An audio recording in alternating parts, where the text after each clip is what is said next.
Hey guys, so it's day number 4 na tayo dito sa ating challenge, and today ay share ko lang yung mga trade history as well as yung pinaka-recap ng ating mga trades, no. So andito tayo sa may asset analysis. Makikita yan dito sa may wallet. Ayan, once na ma-select nyo, i-click nyo lang ito and maglo-load siya dito, guys, no. And then dito sa gilid, makikita mo yung asset analysis. So papakita natin itong pinaka P&L, ano yung nangyari, monthly earnings, historical earnings, and yung pinaka-earnings distribution for the month of July.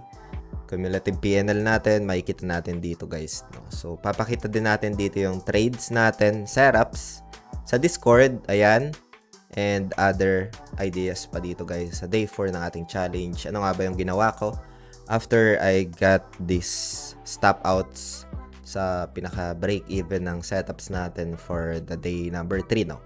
So, bago tayo dito magsimula, kung hindi nyo pa na-like itong video na ito, please like this video first. Subscribe nyo yung YouTube channel natin, turn on the bell icon para ma-notify kayo dito sa mga updates natin na ginagawa sa ating YouTube channel, guys, no? So, dito nga, meron tayong pinaka-cumulative P&L, day number 4 na to. We started this challenge noong July 2. Ayan. Na-explain ko din bakit nag-start tayo noong July 2. So, yung video kahapon, pwede yung panoorin after this updates, guys, no? So, yun. Ito yung naging cumulative P&L natin. And I got stop out dito. Meron akong pinaka negative 26. Ito, guys, is that running yung P&L nung day 3 around, if I'm not mistaken, nasa 35. Siguro ito magre-reflect na lang ito by tomorrow dito sa July 5, no? So, puntahan natin, guys, yung pinaka trade history. Punta tayo dito sa futures. And meron tayo dito futures history, no? So, dito, guys, I decided to break even stops, no? So, punta muna tayo sa pinaka-Discord natin. Ito yung pinaka-setup natin. So, kahapon, nag-up na ito, if I'm not mistaken, 60 USDT. So, yung target ko kasi dito is that medyo malayo, no? So, puntahan natin yung pinaka-idea dito.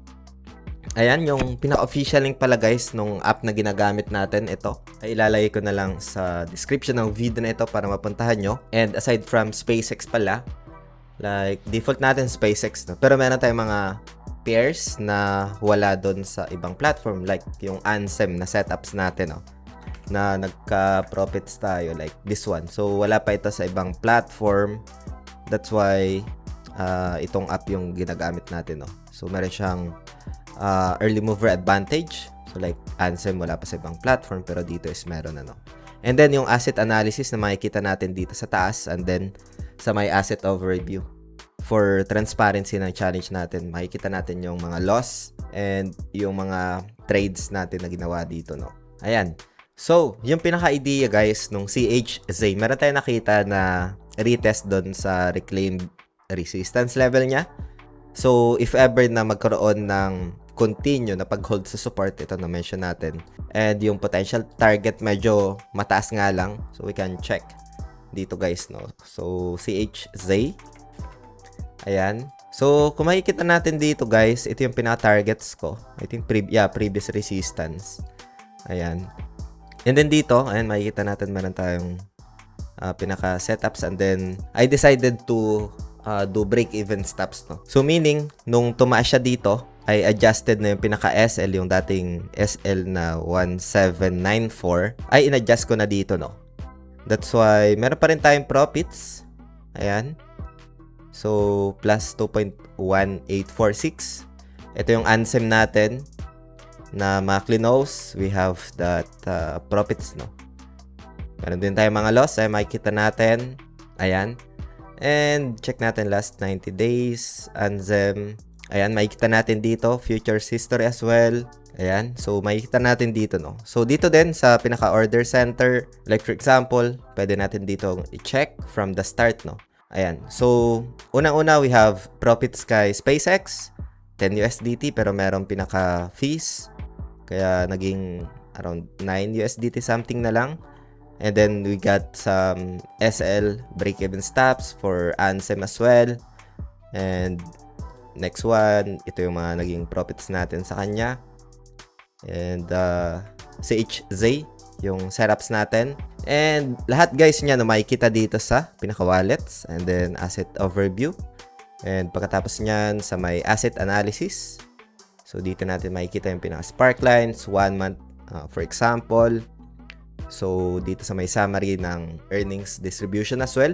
I think this negative since hindi na ako nag-trade this day.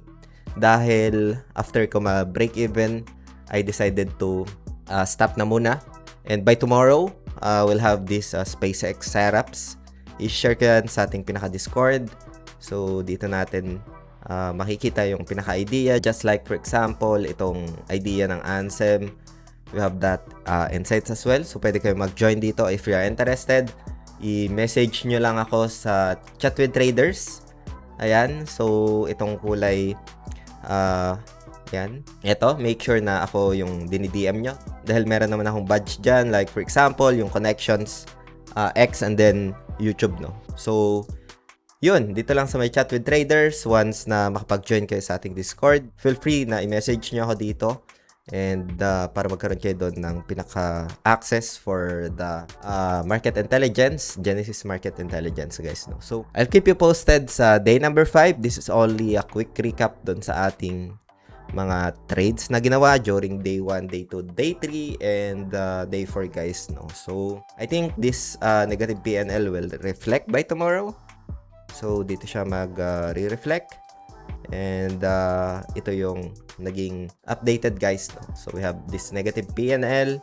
Hindi pa siya dito nagre-reflect. By tomorrow, makikita natin dito yung overall na earnings distribution, cumulative PNL. If ever man I do some trades, I'll be posting sa ating Discord, guys. So yun lang, maraming salamat ulit sa panunood. Hope you get some insights sa updates dito sa video natin today. Again, this video is just for ideas, educational, and for entertainment. It doesn't qualify as an investment or financial advice, guys. Maraming salamat ulit sa panunood.